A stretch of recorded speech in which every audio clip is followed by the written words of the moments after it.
Bienvenue à cette présentation d'introduction sur les Xamarin Forms. Quelques mots pour me présenter. Je m'appelle Olivier Dahan, je suis auteur, blogueur, .blog, vous connaissez certainement, MVP depuis 2009, ma spécialité c'est le C#, XAML, MVVM, Xamarin et bien évidemment tout ce qui touche autour du cross-platform. Formateur, auditeur, développeur et une publicité qui tombe à pic sur ce bouquin que j'ai sorti, le premier et le seul en français sur les Xamarin Forms que vous pouvez vous procurer à l'adresse qui est indiquée. Les Xamarin Forms, c'est avant tout Xamarin. Et Xamarin, c'est quelque chose qui, pour synthétiser très rapidement, est intégré à Visual Studio depuis la version 2015 SP3, donc quelque chose qui a été très vite, puisque très rapidement après le rachat, on s'est retrouvé avec le produit intégré à Visual Studio, une société qui a été achetée par Microsoft cette année, et plus qu'un ajout, c'est la pierre angulaire d'une nouvelle stratégie chez Microsoft, une stratégie cross-platform, comme peut l'être par exemple .NET Core. Alors le schéma qui est en dessous va peut-être un peu vous troubler, mais c'est important de comprendre le basculement de stratégie qu'il y a eu chez Microsoft, et de comprendre que Xamarin et les Xamarin Forms s'intègrent parfaitement, et mieux que s'intégrer, en fait, elles permettent à Microsoft de se relancer dans cette nouvelle direction qui sinon aurait été un peu vaine. Le principe, c'est regardez à gauche. Nous avons un fil à plomb qui indique la verticalité et nous avons du PC jusqu'à la tablette en passant par le smartphone. Ça, c'est la vision de ce que j'appellerais l'idéal perdu. C'est l'universalité chez Microsoft, avec WinRT déjà pour commencer, et ensuite avec UWP. Et ça, c'était le projet de Microsoft. C'est donc en fait d'être cross-form factor, plus que cross-platform. C'est-à-dire que vous voulez utiliser une tablette, un smartphone, une Xbox, les HoloLens, etc. Eh bien, nous avons tout ce qu'il faut pour vous. Ça, c'était merveilleux, c'était le plan de départ. Or, on sait tous que les smartphones Windows Phone aujourd'hui ont disparu du marché, que Microsoft a annoncé qu'il reviendrait vraisemblablement avec quelque chose d'ultime, de révolutionnaire, etc. Que les gens fantasment sur l'avenue d'un Surface Phone, de choses de ce genre-là, mais on sait que ça sera de toute façon plus confidentiel qu'avant, plutôt axé entreprise et moins grand public. Mais enfin, quoique Microsoft peut nous surprendre. En tout cas, aujourd'hui, ça n'existe plus. Du coup, l'idée d'universalité est une idée qui est totalement tombée à l'eau, parce que être universel entre le PC et les surfaces, ça fait un peu limité, puisque la surface, après la Surface 1 qui était en WinRT et qui avait vraiment quelque chose de spécial, toutes les surfaces qu'on suivit sont en fait des PC qui font tourner Windows 10 traditionnel avec un bureau, etc. Développer en UWP aujourd'hui, c'est être universel avec le PC et le PC. Ça fait un peu léger. Sans le smartphone, on comprend très très bien que cette universalité est tombée à l'eau et n'a plus aucune réalité concrète. Et ça, c'était donc un plan qui était vertical. C'était une universalité verticale, partant du PC jusqu'aux plus petites machines. Le marché du smartphone étant ce qu'il est, cet idéal était un idéal perdu, et Microsoft a été obligé de passer au plan B, simultanément d'ailleurs aux changements de direction, qui ont été salutaires d'ailleurs, puisque Satya Nadella est quelqu'un d'extrêmement pragmatique. Le basculement s'est fait de la verticalité à l'horizontalité. On retrouve le niveau qui nous montre que là, tout est placé sur le même plan, du PC jusqu'au smartphone, et bien évidemment, plus seulement des smartphones de chez Microsoft, mais aussi Android et bien sûr iOS. Donc Xamarin, c'est la pierre angulaire, parce que vous comprenez bien que ce qui est à droite de l'écran, cette horizontalité, cette universalité horizontale, elle n'a de sens que si on peut avoir des applications Microsoft qui tournent sur des smartphones ou des tablettes d'une autre marque et d'un autre OS que Windows. Or, le basculement était indispensable, le changement de stratégie était indispensable, mais ce changement de stratégie n'a pu se faire que grâce au rachat de Xamarin. Donc on comprend bien, et c'est le point important sur lequel je veux insister dans cette introduction, c'est que le rachat de Xamarin, c'est pas le rachat d'une société parmi tant d'autres, c'est salvateur pour Microsoft, ça leur permet de basculer de cette universalité verticale à cette universalité horizontale, sans les produits qui appartiennent à Xamarin et qui donc ont été rachetés par Microsoft. Vous comprenez bien que ce qu'il y a à droite de l'écran, si je supprime tout ce qui n'est pas Microsoft, on en revient exactement au schéma de gauche, c'est-à-dire un PC et une surface, et de l'autre côté un PC et un smartphone ou une surface, c'est-à-dire exactement la même chose. Ce passage de la verticalité à l'horizontalité n'a de sens qu'avec les produits Xamarin. Donc Xamarin est excessivement important dans la stratégie de Microsoft, c'est pour ça que cela explique aussi ce que je disais en introduction, c'est que très très rapidement après le rachat, il y a eu des service packs de Visual Studio dans lesquels le produit était déjà intégré de base. Donc c'est vraiment quelque chose d'essentiel. Le seul moyen de passer de cette verticalité à cette horizontalité, c'est d'unifier. Pour arriver à gérer l'universalité horizontale, pour maintenir la cohérence des lignes de produits de leur histoire, pour réunir tout ce qui est épars, pour arriver à une sorte de concorde universelle de tous ces produits les uns avec les autres, il faut unifier. Il faut unifier deux choses, le langage, alors le langage, les API, etc., et la gestion de l'interface utilisateur. C'est indispensable. La grande unification des API a déjà commencé chez Microsoft et vous vous apercevrez que nous avons ici deux schémas. Le premier en haut à gauche est celui qui représente les trois blocs aujourd'hui présents chez Microsoft, tels que Microsoft d'ailleurs présente ses produits. Le changement de direction a énormément changé les choses chez Microsoft et aujourd'hui en fait il n'y a plus que du .NET chez Microsoft. C'est .NET le futur et c'est .NET le présent comme c'était .NET le passé relativement récent. Jusqu'au rachat de Xamarin en fait chez Microsoft, on avait de l'UWP qui était un peu spécial, qui tournait uniquement sur Windows 10, et on avait un seul gros bloc auquel les fidèles étaient restés accrochés avec raison, c'était le bloc .NET. Donc vous voyez ce grand bloc .NET Framework, avec WPF, les Windows Forms, ASP.NET, et ces modèles applicatifs reposent sur une base, sur une librairie de base, ou plusieurs librairies, qu'on appelle le framework .NET, on va dire classique ici. Et tout ça repose bien sûr sur la Common Infrastructure, sur les compilateurs, les langages et les composants de runtime. Depuis le rachat de Xamarin, il y a un bloc Xamarin qui existe, que vous voyez sur la droite, et qui contient l'Xamarin pour iOS, pour Android, l'Xamarin Form, Xamarin pour le Mac, et ça utilise en fait Mono, qui est adapté pour ces machines-là. C'est un framework .NET aussi, mais c'en est un qui est différent. Et puis dans le même temps, chez Microsoft, est apparue une autre lignée, une autre saveur de .NET, qui est .NET Core. .NET Core, c'est le futur, c'est un .NET qui est modulaire, cross-platform à l'origine, et qui est fait pour supporter tous les nouveaux langages et toutes les nouvelles API que Microsoft va pouvoir utiliser et développer dans le futur. Le problème, c'est qu'on se retrouve avec trois .NET différents, qui sont tous aussi importants les uns que les autres. Donc le .NET classique, .NET Core qui est l'avenir, et le .NET Mono de Xamarin. Il est clair que tout ça doit un jour converger vers .NET Core, mais que ça va prendre beaucoup de temps de tout réécrire, et que peut-être ce n'est peut-être pas utile, parce que Microsoft a une autre idée entre-temps, qui est celle de .NET Standard. Si vous regardez le schéma qui est en bas à droite, vous voyez en fait que par rapport à celui qui est à gauche et en haut, une ligne s'est insérée entre le modèle applicatif et les librairies de base, c'est .NET Standard. On retrouve le framework .NET classique, CoreFX pour .NET Core et Mono, le tout reposant de toute façon sur la Common Infrastructure, etc. etc.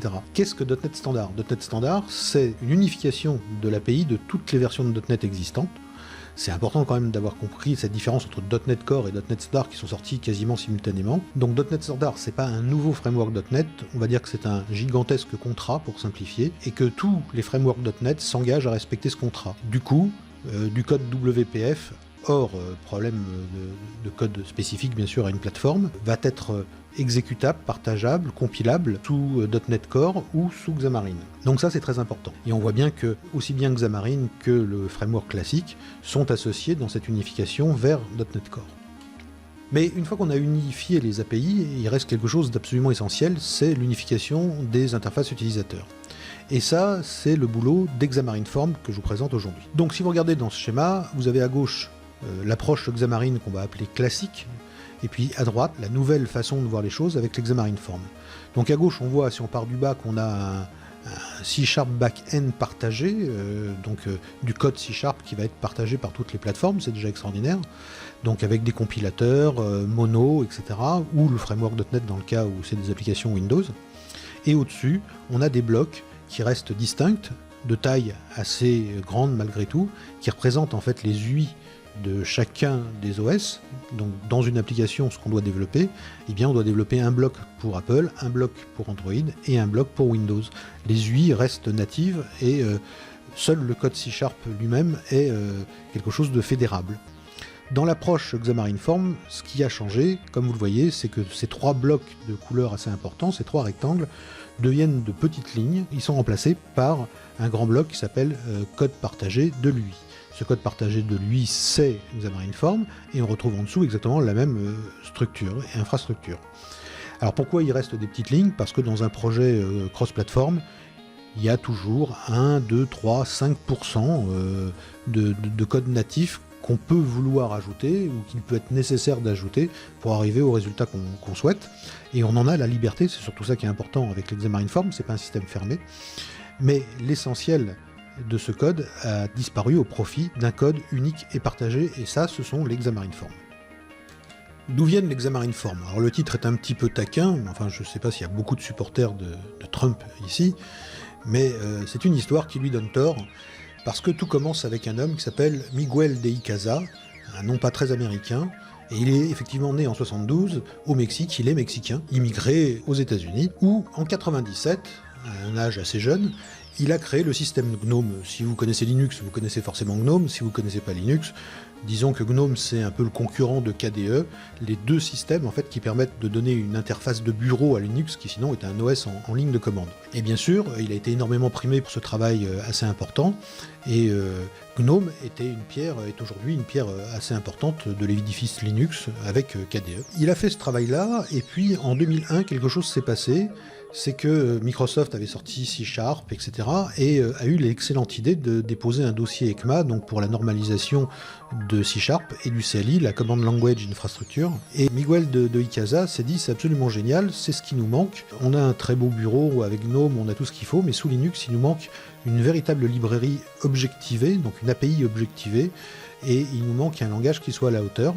Et C# lui semblait être ce langage.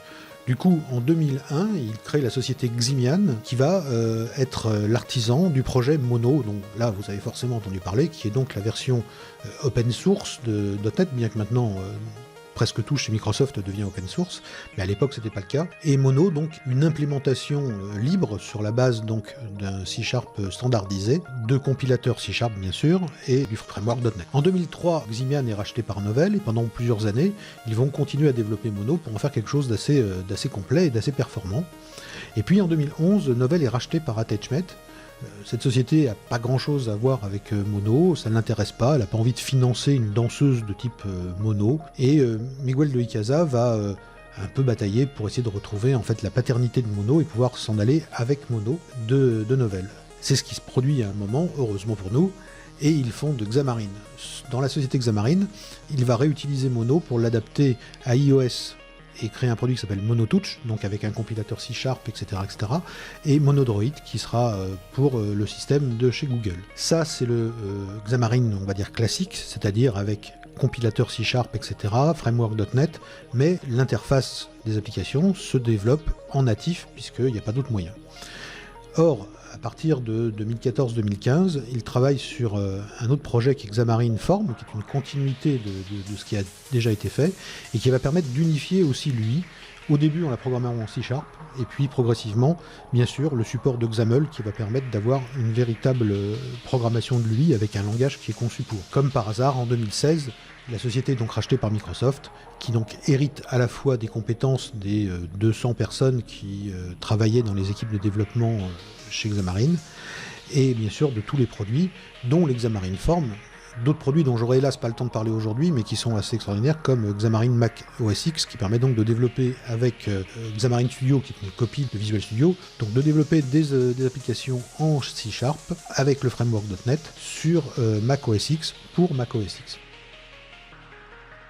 Il s'agit donc bien d'une révolution. On a un seul code, une seule UI, une seule application, et on balaye toutes les cibles. Alors, si je vous ai mis toutes ces petites images à côté, c'est pas seulement pour remplir un écran qui aurait été vide, mais c'est pour que vous ayez bien présent à l'esprit les portes qui sont ouvertes par Xamarin-Form. Un seul code, une seule UI. Ça permet d'attaquer bien sûr tout ce qui est tablette, iPad ou Android, les surfaces bien sûr, la Xbox. On pourrait aller plus loin avec Xamarin, on peut même aller jusqu'au smartwatch, etc., mais pas avec l'Xamarin-Form, puisque bien sûr, ça n'aurait pas beaucoup de sens de vouloir faire une interface utilisateur qui soit exactement la même pour une montre et pour une tablette. Pourquoi choisir les Xamarin-Form ? Je viens de le dire, en fait, un seul code et une seule UI.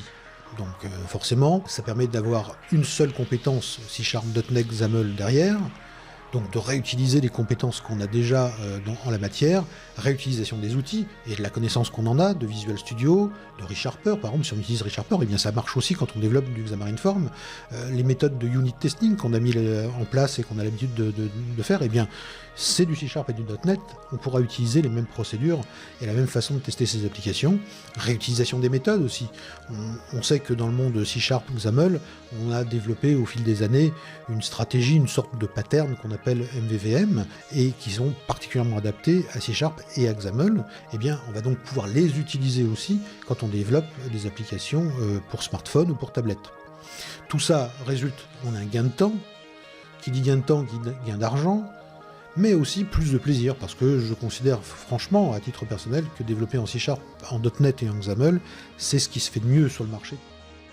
Tout ça est vrai, même compétences, etc. C'est même vrai si vous venez de Windows Form, parce que si vous venez de Windows Form, vous connaissez au minimum .NET, peut-être pas C#, peut-être que vous faites du VB, mais si vous connaissez .NET, vous connaissez déjà beaucoup de choses. Alors si vous connaissez C# et que vous faites du Windows Form en C#, vous connaissez à peu près 70% de ce qu'il faut connaître pour développer en Xamarin Form. Même EDI, donc c'est Visual Studio, donc ça vous savez vous en servir, c'est la même plateforme, c'est .NET, c'est éventuellement le même langage, et ce sont les mêmes méthodes de travail.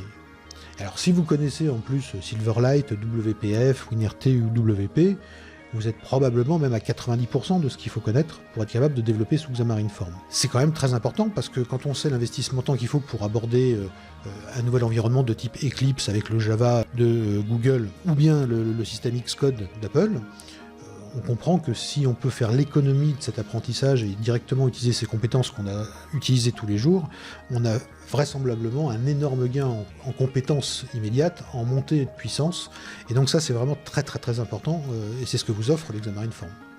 Donc l'essentiel à retenir, c'est ces 4 points-là. C'est vous êtes des développeurs mobiles qui s'ignorent pour la plupart d'entre vous. Les Xamarin Form utilisent vos outils, vos langages, votre EDI. Alors bien sûr, des fois on peut se tromper, non, vous ne pouvez faire avec l'Xamarin Form développer qu'une application iOS. J'ai entendu des gens dire « Ah oui, mais moi je veux faire qu'un truc pour Android, donc je vois pas l'intérêt ». Si, il y en a un, parce que vous allez faire et bénéficier de tout ce que je viens de dire avant. C'est-à-dire que vous allez bénéficier d'utiliser vos mêmes outils, vos mêmes langages, votre même plateforme, vos mêmes API, etc. etc. Donc c'est toujours extrêmement rentable. Et puis en plus, vous allez pouvoir rajouter les cibles qui vous manquent, éventuellement dans 6 mois, dans un an, vous ne direz pas « Ah, je me suis trompé à tout faire sous Xcode Apple, maintenant le client veut, ou mon patron veut la même chose pour Android, finalement, il va falloir tout refaire ». Non, si vous avez fait le choix de Xamarin Form, vous avez le droit à l'erreur, puisque le risque de se tromper en faisant un choix n'existe plus. Donc ça, c'est vraiment les choses essentielles. Pour illustrer tout ça, et pour pas que ça reste trop abstrait, on va étudier une petite solution assez typique, puisque c'est une solution qui va aller fouiller dans le catalogue eBay, montrer les catégories, les sous-catégories, etc., toute l'arborescence, et arriver à la liste des produits qui sont en vente avec leurs photos, leurs descriptifs, leurs prix, etc. Donc une solution assez classique, assez typique de ce qu'on peut développer, en tout cas sur smartphone, sur tablette, et même sur PC aujourd'hui, dans des applications de type UWP.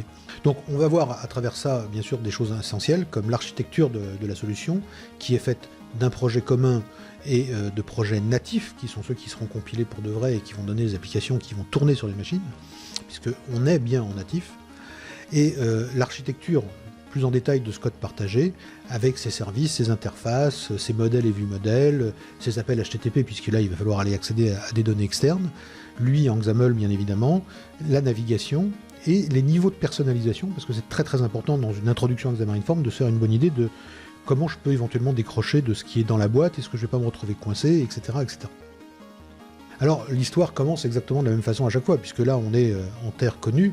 Vous connaissez Visual Studio, donc vous savez créer une solution dans Visual Studio, on crée une solution, sauf qu'on va choisir celle qui correspond à une application Xamarin.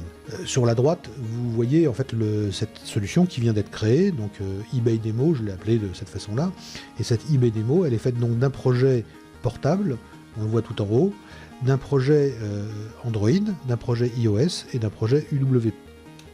Gratification instantanée, on exécute ces 3 projets sans rien avoir fait dedans. on voit un Welcome to Xamarin.Form qui s'affiche un peu partout. Donc vous avez à droite une émulation d'Android 5.5 KitKat par le biais de l'émulateur qui est fourni par Microsoft, qui a l'avantage d'être un émulateur Android qui marche très bien avec Hyper-V, qui est le système de virtualisation de Microsoft, et qui des fois pose des problèmes avec d'autres émulateurs. Donc c'est très bien, on a notre émulateur qui a été bien taillé pour travailler avec Visual Studio. Au centre, vous voyez l'application tourner dans UWP en mode local machine. Je ne l'ai pas lancé pour un smartphone, mais ça aurait marché de la même façon. Donc ici, c'est la machine qui le fait tourner. Et puis à gauche, vous pouvez voir en fait la même chose tourner dans une émulation pour iPhone 6S, dans un émulateur. Mais attention, on calme sa joie. Il s'agit d'une astuce.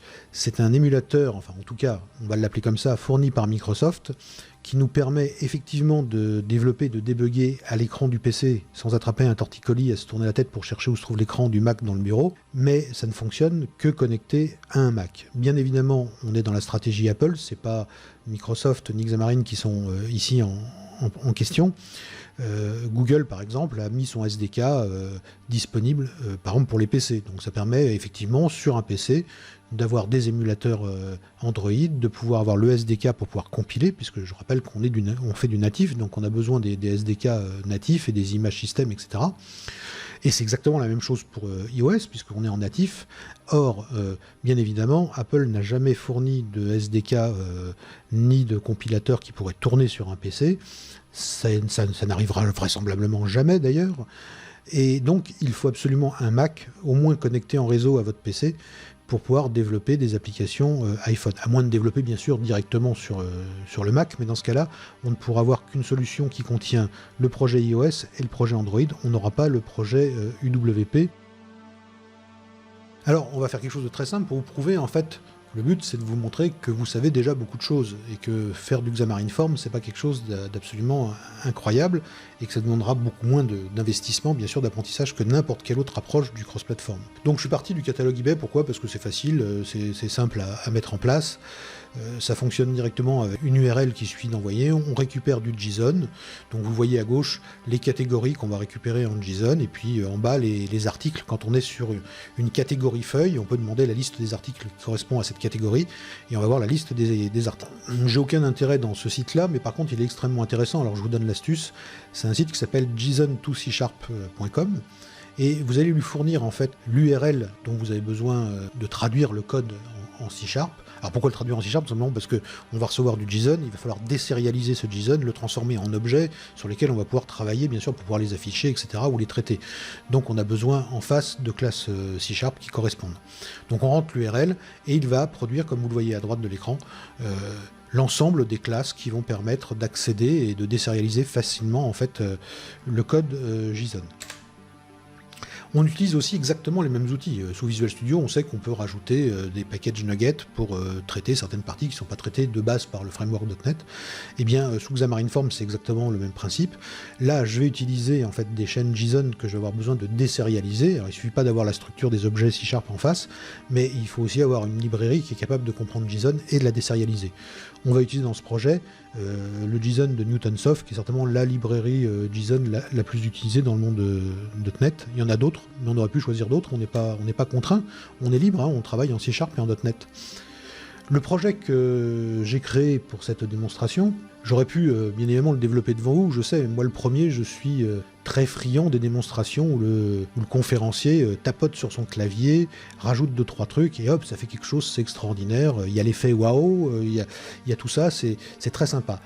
Le problème, c'est que ça peut très bien se faire pour certains types d'approches, de plateformes de développement. Quand on commence à faire du cross-platform, même pour un projet de démo, et même si c'est très simple et très rapide avec Xamarin.Form, comparativement au fait d'utiliser 2-3 systèmes et EDI différents, bien sûr, il y a quand même un petit peu de temps pour coder tout ça, surtout si on veut le faire proprement comme je l'ai fait ici, pour que l'exemple qui sera téléchargeable puisse être aussi un bon exemple. Donc je l'ai développé bien sûr avant, et je ne développerai pas ça devant vous, parce que ça prendrait beaucoup trop de temps. Même si ça prenait qu'une heure ou deux, ça se rajouterait au temps de cette conférence, qui en est déjà à sa moitié. Donc je vais faire simple. Donc à l'intérieur de cette solution, on retrouve donc un projet qui est le projet portable, qui est eBay Demo Portable, une PCL. Et à l'intérieur de ce projet, on va retrouver une architecture assez classique, avec des contrôles personnalisés, une implémentation des services qui ont été déclarés avant, les modèles, l'abstraction de ces fameux services, les view modèles, les vues et la page principale. Alors des vues modèles et des vues bien sûr parce qu'on va respecter MVVM, parce qu'il n'y a pas de raison de ne pas le faire, et qu'en plus l'Xamarin Form intègre quasiment 95% de ce qu'il y a besoin pour faire du MVVM sans avoir besoin d'utiliser un framework supplémentaire. Donc cet exemple n'utilise aucun framework supplémentaire. Maintenant, il est possible d'utiliser par exemple MVVM Lite, si vous avez l'habitude. La raison principale d'utiliser un framework différent, c'est de conserver des méthodes de travail qui sont les mêmes. Alors on est toujours dans ce même état d'esprit de réexploiter ses compétences pour aller le plus vite possible et produire des applications de bonne qualité rapidement. Donc si vous êtes à l'aise parce que vous avez l'habitude d'utiliser MVVM Lite ou Calibre Micro, bah faites-le, utilisez ce que vous connaissez le mieux, ou on peut directement utiliser les services proposés par l'Xamarin Form. C'est pas gênant. Encore une fois, un exemple simple, comment on va accéder aux données HTTP ? Eh bien, dans un programme bien fait en MVVM, on va déclarer d'abord une interface que vous voyez en haut à gauche, donc la eBay service, qui va déclarer deux méthodes, getCategory, c'est pour avoir la liste d'une catégorie ou d'une sous-catégorie d'une catégorie mère, et getItems, qui permet d'avoir la liste des articles quand on est arrivé sur une catégorie feuille. Cette interface, elle est dans le projet partagé, bien évidemment, et elle va être celle qu'on va utiliser tout au long de notre programme. On va l'implémenter, c'est la partie que vous voyez en haut à droite. Donc on voit le début de l'implémentation, donc une classe eBay Service qui implémente la eBay Service, avec au centre, bien sûr, les deux méthodes de l'interface, mais que je n'ai pas détaillées ici, qui ne font que construire la chaîne de caractères de l'URL. Et au centre de ce service, on retrouve ce qui permet vraiment d'accéder au contenu en fait, de l'URL. C'est getHTTPStringTask que vous voyez ici, qui va accéder, donc retirer une chaîne de caractères depuis l'URL qu'on aura construite. Comme vous le voyez, ça prend une ligne et demie de code parce qu'on a voulu être propre et pas tout mettre sur la même ligne. On utilise en fait un HTTP client et on fait un getString et async et on obtient notre code JSON qui va être désérialisé derrière. Bien sûr, une fois qu'on a l'interface, qu'on a l'implémentation, il faut pouvoir utiliser tout ça. On va l'utiliser dans le viewModel, par exemple, dans le modèle de la page principale. On a un load data, qui est une méthode privée, et qui va faire dependency service get de eBay service. Donc il va obtenir une instance de cette interface. C'est le système qui va s'en occuper, qui est intégré à Xamarin Form, mais là vous pouvez utiliser aussi votre propre conteneur IOC, etc., etc. Et puis on va obtenir bien sûr les catégories. Alors comment la magie s'opère avec l'Xamarin Form? Comme si on vient dans la partie qui est en haut à droite, vous pouvez voir que au-dessus du namespace de l'implémentation du service, on a un attribut qui est dependency et qui nous dit qu'en fait, dans ce service, on a une dépendance sur le type eBay Service, donc qui est la classe en fait qui implémente le service. Automatiquement au runtime, les Xamarin Form vont balayer en fait les namespaces qui ont été marqués par ce type d'attribut. Elles vont chercher les classes en question, donc là eBay Service. Elles vont chercher les interfaces qui ont été publiées et donc elles deviendront immédiatement disponibles à travers le dependency service que vous voyez en bas et qui est utilisé ici dans le viewModel. On est sous Visual Studio, on a une solution Xamarin Form, qui est une solution qui contient un projet partageable et autant de projets natifs qu'on a de cibles natifs qu'on va vouloir atteindre bien évidemment. Nous avons ici notre solution eBay Demo avec le projet portable, avec l'arborescence que je viens de vous faire voir à l'instant. Et puis nous avons d'autres projets, le projet Android, le projet iOS et le projet UWP. Rien d'extraordinaire, nous on a une main page en XAML, on reviendra un peu sur ces contenus et pourquoi il y a plein de choses en commentaire qui sont plusieurs versions, plusieurs façons de voir l'implémentation de ce code. Si on regarde par exemple dans nos modèles, on a nos catégories donc, qui ont été créées par le JSON to C# et un peu arrangées pour montrer ici. Les items qui sont les items qui contiennent leur prix, leur devise, etc., etc. Notre implémentation de service, ça c'est déclaré ici. Dans les services, on a l'interface qui est déclarée, etc., etc. Donc rien de bien extraordinaire. On va aller un peu plus loin. Et ce qui va nous intéresser maintenant, dans une introduction au Xamarin Form, c'est de comprendre ce qu'est Xamarin, ce que sont les Xamarin Form, d'où ça vient, quelle importance ça a dans la stratégie de Microsoft, Quelles compétences il faut pour faire du Xamarin.Form? Et bien évidemment, la question qui vient après, c'est de se dire, ouais, mais bon, tous ces systèmes tout faits, on est un peu coincé dès qu'on a besoin de faire quelque chose d'un peu différent. Alors, ce qui est très très important pour répondre à ce type de questions concernant Xamarin.Form, c'est que les Xamarin.Form, on reste en natif. Ce n'est qu'un jeu qui permet de proposer une API standardisée dans un code partagé, mais à l'exécution, alors la partie C#.NET, ça fait longtemps que dans Xamarin plus classique, le problème est réglé. On a des compilateurs qui créent du code natif. Mais concernant l'interface utilisateur, comment ça fonctionne? En 2 mots, ça traduit à l'exécution, en fait, ça va traduire l'objet que vous utilisez dans le code commun, par exemple le bouton, etc. Et il va être remplacé à l'exécution par la véritable instance du bouton qui est natif dans la plateforme en question. Donc quand je pose un bouton dans une page avec l'Xamarin.Form, en fait, c'est un bouton iOS qui sera affiché sur une tablette ou un smartphone iOS.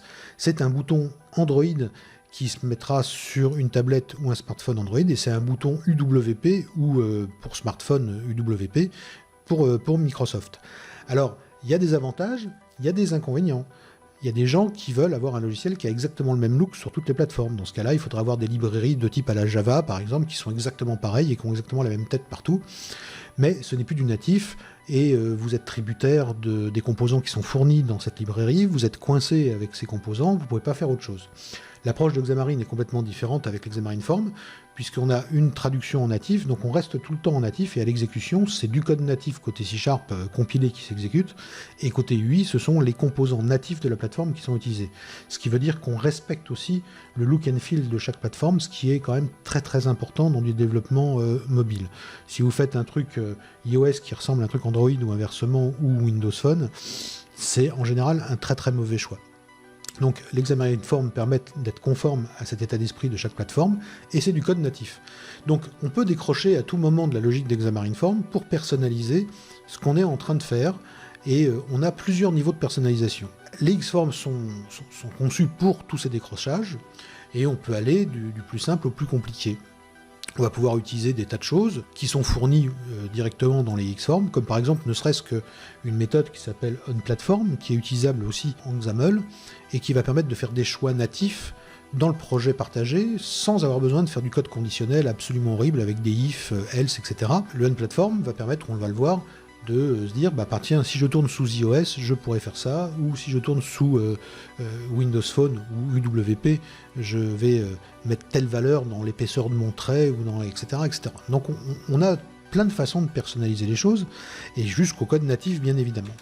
Alors, pour simplifier et pour schématiser, ça n'a rien d'officiel comme séparation, et ça pourrait être discuté. Voici les niveaux de personnalisation qu'on va pouvoir atteindre avec l'Xamarin.Form. Le premier niveau, que je vais appeler niveau 0, c'est tout simplement d'écrire du code de XAML. Écrire du code de XAML, c'est quand même un fantastique système pour personnaliser son travail, puisqu'on fait ce qu'on veut. Donc c'est le niveau 0 de la personnalisation. Il y a un peu de variantes, soit du code direct, soit à la façon XAML, quand on doit répéter une même chose, un même template, etc., on peut le faire dans un dictionnaire de ressources. Alors ce sont 2 sous-niveaux du niveau 0.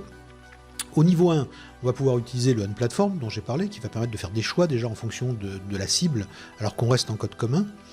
Le niveau 2, ça va être d'utiliser certains outils existants déjà écrits, mais qui vont permettre d'aller un peu plus vite, et de personnaliser un peu plus. Par exemple, la liste view, qui correspond à peu près à une listbox XAML, mais qui est l'organe principal dans les applications mobiles. Il y a peu d'applications mobiles qui peuvent se passer d'avoir des listes, que ce soit les listes de courses, des listes de contacts, des notes, des rendez-vous, des machins. Il y a une liste à peu près dans toutes les applications mobiles.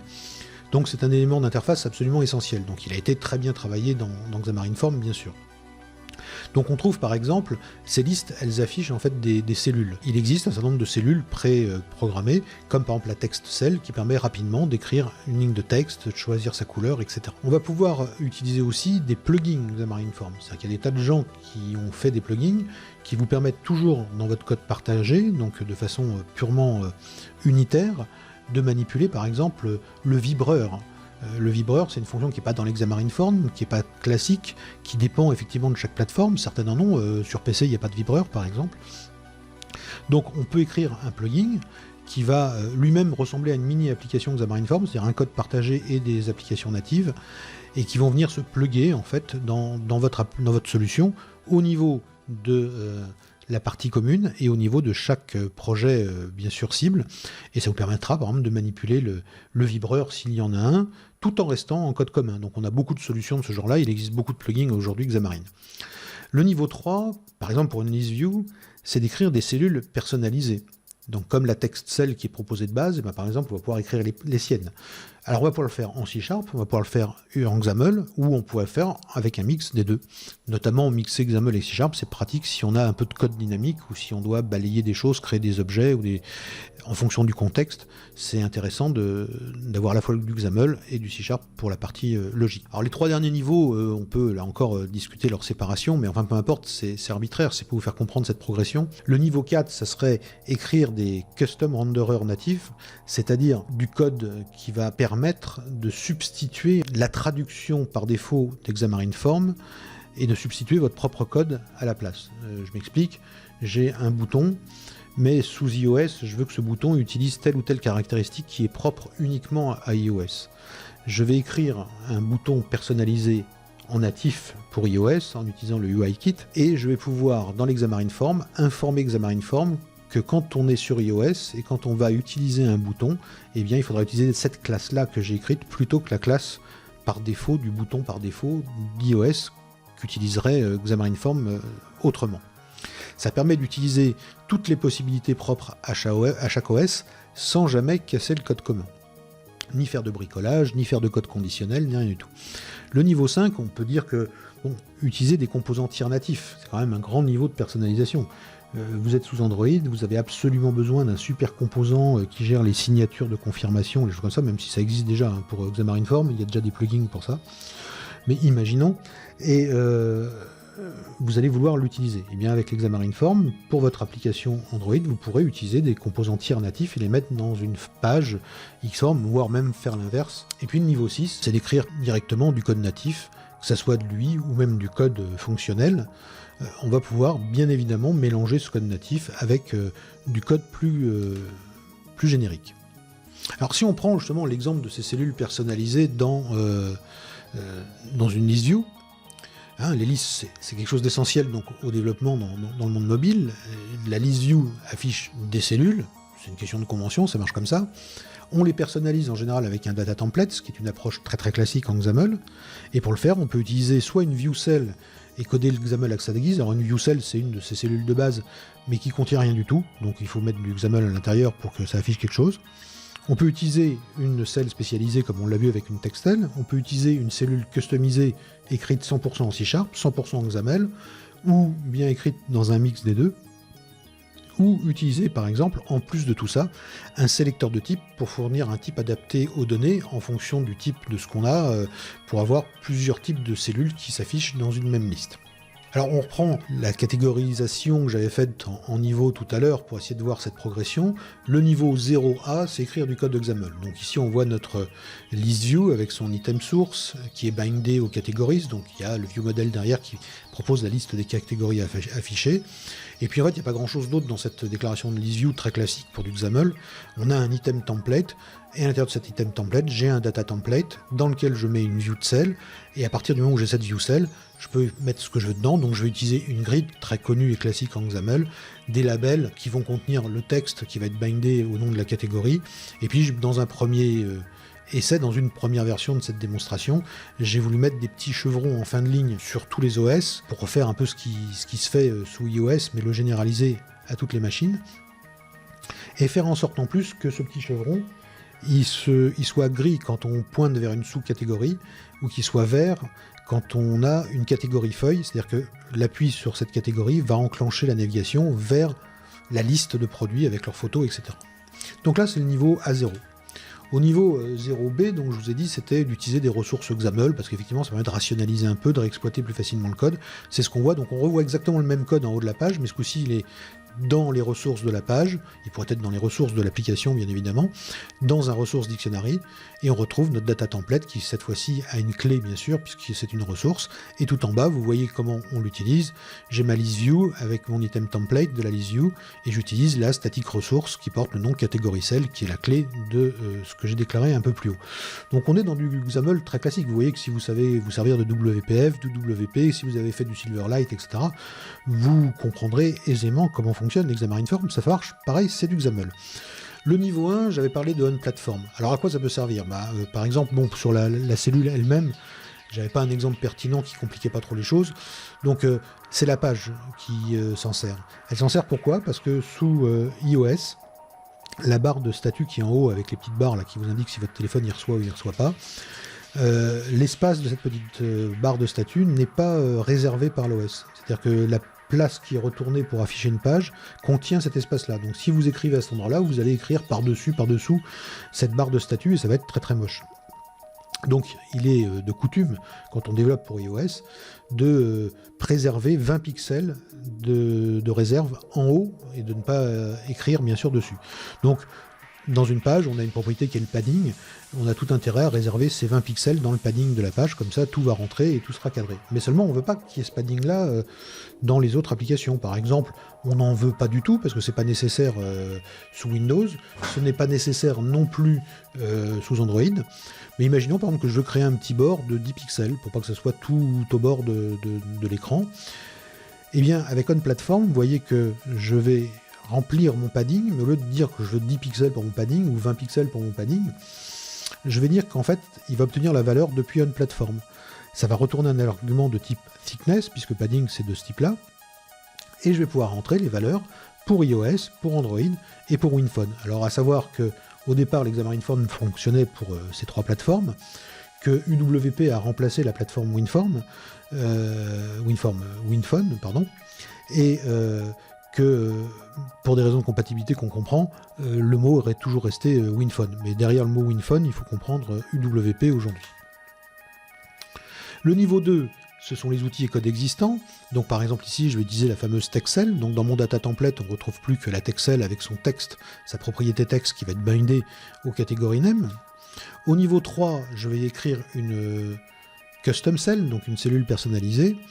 On voit en haut comment je l'utilise, exactement de la même façon, donc data template, controls item cell, puisque le control ça va être le XML namespace que j'ai mis en début de mon fichier XAML pour atteindre item cell, la classe item cell. Et puis on voit que quelque part dans mon application, j'ai bien évidemment défini une classe qui s'appelle item cell, qui descend de viewed cell et qui met en place un certain nombre de choses. Et cette fois-ci, c'est fait entièrement en C# et pas en XAML, pour vous montrer qu'on peut mélanger les deux approches, bien évidemment. Le niveau 4, c'est les custom renderers. Donc, je vais écrire une catégorie cell. Cette catégorie cell, je vais la faire descendre ici pour aller plus vite de text cell. Ça veut dire que dans tous les cas, elle aura les caractéristiques d'une text cell. Quand je vais l'utiliser en haut à droite, on va pouvoir voir que dans mon data template, je vais simplement utiliser control catégorie cells text avec le binding exactement comme une text cell.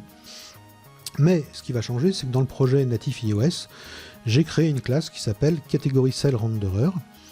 Et que cette classe-là, qu'est-ce qu'elle va faire? Elle va utiliser, elle va détourner en fait le système de création en fait utilisé par Xamarin Form qui va créer l'objet réel du UIKit iOS. Je vais capter en fait la cellule qui a été créée et je vais utiliser sa propriété accessory qui n'existe bien sûr que sous iOS pour dire qu'elle est de type disclosure indicator, c'est-à-dire ces espèces de chevrons qu'il y a en fin de ligne à droite dans les applications iOS. Et là, je retourne la cellule. Ce qui veut dire que ça va être complètement transparent, grâce au fait, comme on le voit en haut de la partie iOS, j'ai un attribut export renderer qui dit que pour le type catégorie cell, le renderer devra être de type catégorie cell renderer. Et grâce à ça, Xamarin Form à l'exécution va laisser de côté tranquille les applications UWP et les applications Android. Mais par contre, quand elle va compiler, quand elle va faire tourner l'application iOS, ça va rentrer dans son système de dépendance. Elle sait que quand je veux créer une catégorie cell, en fait, il ne faut pas utiliser la text cell ou autre chose. Il va falloir utiliser en fait le code que moi j'ai mis.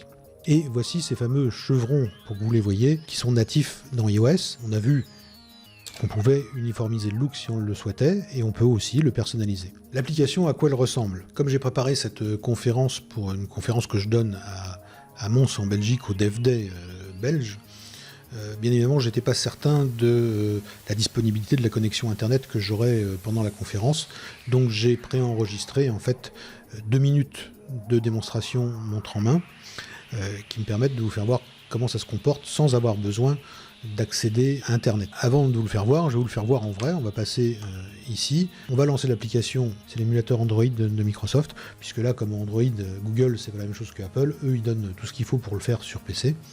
Donc on va le faire. Donc voilà notre application qui apparaît. Une première page avec la liste des catégories. On voit cette liste de catégories. Je clique, j'obtiens, on va prendre quelque chose peut-être de business industriel par exemple, voilà. On va trouver de l'équipement lourd. Dans l'équipement lourd, on peut avoir par exemple voilà, des excavateurs. Hein. Et bien voilà, comme on trouve tout dans le catalogue d'eBay, voici une page par contre qui est une page feuille dans laquelle on a la liste des articles avec leurs photos, le descriptif et leur prix en dollars. On peut revenir à n'importe quel moment rechoisir. On voit le système de navigation qui fonctionne, le titre de la catégorie sur laquelle on se trouve qui change. Je peux revenir de 2 crans en arrière. J'ai pas perdu le fil, hein. On a donc toute une navigation qui est gérée, donc ça c'est quasi automatique. Voilà par exemple les produits de musique. Donc voilà à quoi ça ressemble. Quand on veut le faire pour l'ensemble des OS, bien sûr, il faut avoir le Mac en réseau qui est branché, avoir les émulateurs pour les uns et pour les autres. Donc je vais revenir à ce qui était prévu, qui est cette petite démo de 2 minutes que vous allez très vite comprendre et qui vous montre tout ça. Donc là on va partir de l'application UWP, elle est lancée sur la local machine, elle se charge, on reconnaît l'affichage, les catégories, donc la même chose que ce que vous venez de voir, mais ce coup-ci ça tourne sur PC, donc en UWP. C'est le même code, hein, j'ai rien changé, c'est juste le projet natif UWP qui a été lancé. La petite balade sur les catégories, les sous-catégories, alors on voit comment ça se présente sur UWP, donc j'ai toujours le titre avec le nom de la catégorie en haut, les pages avec leurs articles, leurs photos, leurs prix, c'est exactement la même présentation. On note la flèche là-haut qui est celle de navigation. Quand on revient aux catégories, eh bien on n'a plus de flèche puisqu'on est sur la page racine. On va faire la même chose sur Android, donc c'est ce que je viens de vous faire voir à l'instant. Donc on remarque que bien évidemment on peut lancer les uns et les autres et les conserver à l'écran, c'est pas un problème hein, si la machine le supporte. Alors là vous voyez que c'est une version avec les petits chevrons qui changent de couleur vert et c'est exactement la même chose sur les 3 OS. Il y a eu plusieurs versions de cette démonstration pour montrer différentes choses à l'intérieur, d'où les parties qui sont en commentaire dans la page principale qu'on peut réactiver ou désactiver pour retrouver l'un des affichages. Bien sûr, donc le fameux émulateur qui n'en est pas un d'iOS, et l'affichage, là ici, donc avec les chevrons unifiés, qui sont les mêmes sur toutes les plateformes, et pas avec les chevrons iOS, comme je vous l'ai fait voir dans la capture de tout à l'heure. L'avantage, c'est que là, je peux leur faire changer de couleur, et c'est la même chose. Donc si j'ai une même application, que je dois écrire une documentation qui est la même pour tous les utilisateurs, peu importe le téléphone qu'ils ont, c'est vrai que c'est une approche intéressante. Si on est un puriste et qu'on veut conserver le look, il n'y aura pas de chevrons sous Android et sous UWP parce que ça se fait pas, et on pourra activer par le Custom Renderer les chevrons typiques d'iOS, par contre, qui ont le look des applications iOS. Donc voilà ces 3 applications, voilà comment elles tournent, voilà comment tout ça fonctionne. Donc on a vraiment quelque chose de simple, qui marche partout pareil. Au final, une seule application pour tous les OS. Un seul code, une seule UI, des niveaux de personnalisation qui sont tout à fait ouverts comme vous avez pu le voir, même rapidement, et il en existe d'autres bien sûr, hein. Je suis parti sur l'exemple de cette cellule qu'on peut personnaliser, etc. Et on a 3 applications qui fonctionnent quand même exactement de la même façon. Alors, qu'ajouter de plus que ce que j'ai déjà dit, Xamarin Forms, c'est du C# et du XAML que vous connaissez ou que vous pouvez connaître, et si vous êtes dans le monde Microsoft, plus 2 ou 3 petits trucs à savoir, bien entendu, sinon j'aurais plus de boulot, donc il faut bien qu'il reste des petites choses à apprendre, que je puisse vous apprendre, ou le développer pour vous si vous en avez besoin. Dans une vraie conférence, il y a une session de questions-réponses. Ici, bien évidemment, sur cette vidéo que je vais probablement rajouter sur ma chaîne YouTube, il n'y aura pas cette même interactivité, mais en revanche, vous pouvez laisser vos questions dans la partie qui est en dessous, dans les commentaires de la vidéo, et bien sûr, j'y répondrai. Donc je vous remercie de votre attention, bien sûr. Rappelez-vous, simple et puissant, hein, ce sont les Xamarin Forms. Il y a peu à apprendre comparativement aux environnements natifs. C'est une évidence majeure. Comme vous avez pu le constater, on utilise vos mêmes méthodes, vos mêmes connaissances, pour l'essentiel en tout cas.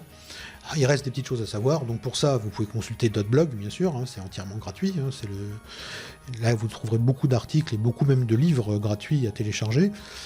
Il y a le livre sur les Xamarin Forms, le premier et le seul en français sur la question, que vous pouvez vous procurer à l'adresse qui est indiquée. Vous pouvez aussi flasher cet énorme QR code qu'on ne peut pas louper, dans lequel vous pouvez récupérer l'ensemble de mes coordonnées pour me contacter si vous avez besoin de formation, d'audit, de conseils, etc. et bien sûr de développement.